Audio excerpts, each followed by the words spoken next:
आता हे एक आश्चर्याची गोष्ट आहे की घरातल्या बेडरूम मधला व्हिडिओ बाहेर जातो. विश्वास कोणावर ठेवायचा? व्हिडिओ कुठला आहे हे नंतर बोलीन मी, पण घरातल्या बेडरूम मधला एखाद्या गोष्टीचं चित्रीकरण होतं म्हणजे याचा अर्थ स्पष्ट आहे की जो कोणी त्यांनी चित्रीकरण केलेलं आहे तो घरातच होता. जर म्हणजे आता ह्याच्या पुढे घरात नेतानाही प्रश्न आहे की घरात न्यायचं कुणाला.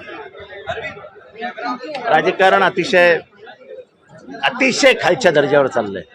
ज्या पद्धतीने संजय शिरसाटांना इन्कम टॅक्स डिपार्टमेंटची नोटीस आली असेल किंवा त्यांच्या विभागातला निधी वळवला म्हणून त्यांनी आवाज उठवला, या सगळ्या संदर्भात हे ज्या दिवशी निधी कापला आणि ते बोलले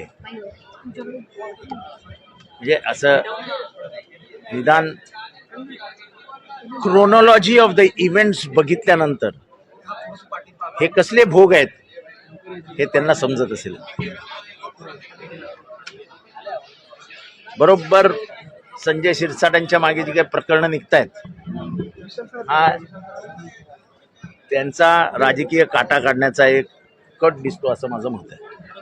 एकनाथ शिंदेच्याच नेत्यांवरती हे सगळे म्हणजे वक्रदृष्टी का आली? एकनाथ शिंदेंनी विचार करावा. आता दुसऱ्यांनी विचार करून काय फायदा आहे?